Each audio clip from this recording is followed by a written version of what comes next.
नमस्कार दोस्तों।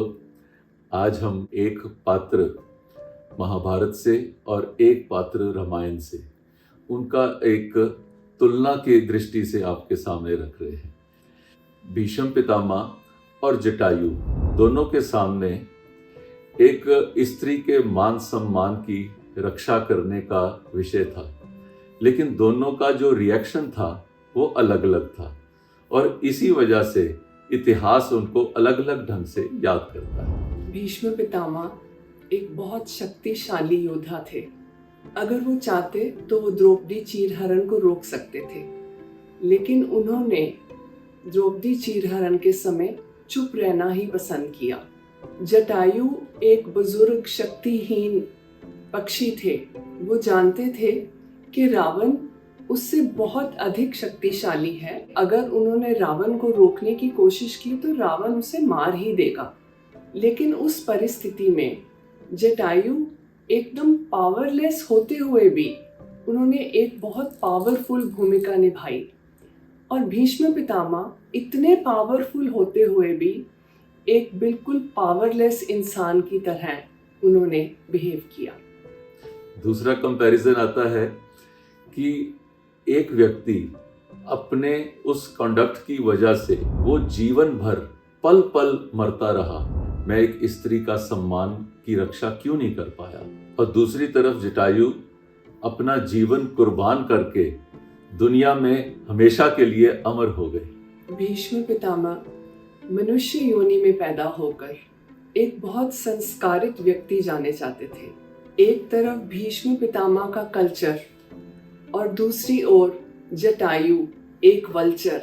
द्रौपदी चीरहरण के समय भीष्म पितामह ने क्या कल्चर दर्शाया, और जटायु एक वल्चर होते हुए भी उन्होंने क्या कल्चर दिखाया।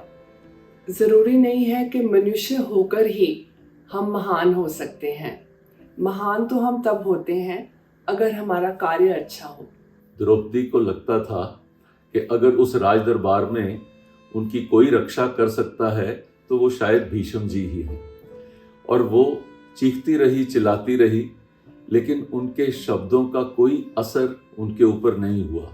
दूसरी तरफ सीता माता ने सिर्फ ये कहा कि जटायु, मेरा ये संदेश भगवान राम तक पहुंचा देना कि मुझे रावण हर के ले गया है।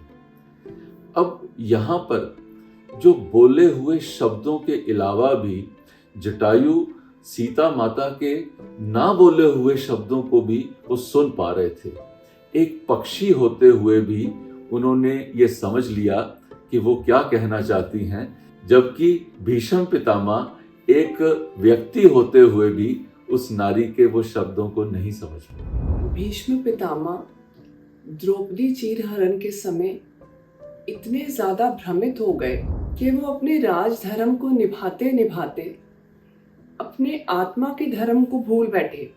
और जटायु इतने क्लियर थे अपने माइंड में कि मेरी भगवान के प्रति ड्यूटी क्या है।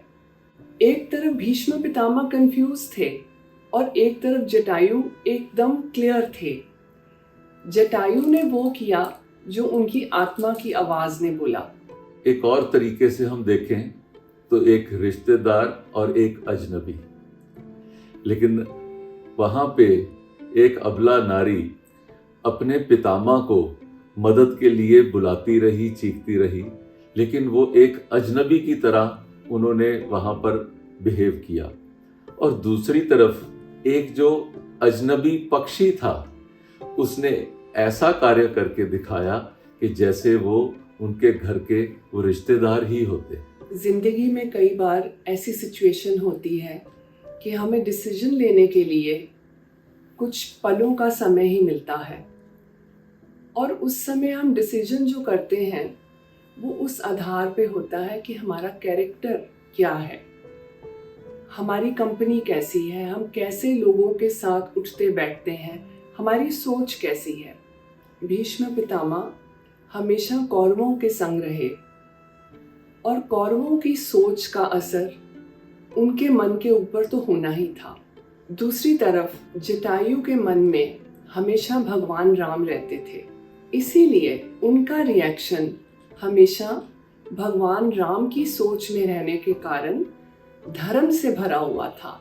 यही कारण है कि भीष्म ने कैसे रिएक्ट किया और जटायु ने कैसे रिएक्ट किया। जिस वक़्त रावण ने अपनी तलवार से जटायु के पर काट दिए और यमराज उनकी जान लेने के लिए वहां पर पहुंच गए, तब जटायु ने कहा, यमराज मुझे अभी छूना नहीं, क्योंकि मैंने सीता माता का संदेश भगवान राम तक पहुंचाना है और तब तक तुम मुझे छू नहीं सकते। दूसरी तरफ देखा जाए तो भीष्म पितामह के पास भी इच्छा मृत्यु का वरदान था, लेकिन उनका अंतिम समय कैसे हुआ कि वो पानों की शैया पर पड़े हुए थे और उनकी आंखों से आंसू बह रहे थे और भगवान कृष्ण वहां खड़े वो मुस्कुरा रहे थे। लेकिन जटायु का अंतिम क्षण कैसा हुआ कि जटायु को भगवान राम के हाथों उनका अंतिम संस्कार हुआ और जटायु के चेहरे पे मुस्कुराहट थी और भगवान राम उनके लिए आंसू बहा रहे थे। ये तुलना दोनों कैरेक्टर्स की हमने आपके सामने रखी है। आपके समक्ष भी कई बार ऐसी स्थिति आती होगी कि आप किस तरफ अपना निर्णय करें, धर्मपरायण करें या आंखें बंद कर लें, उसको इग्नोर कर दें। अगर आप सही निर्णय ले पाएंगे तो सनरेज की टीम को लगेगा हमारा प्रयास सफल हुआ। धन्यवाद। नीचे दिए गए किसी भी लिंक पर क्लिक करें और लॉग इन करें।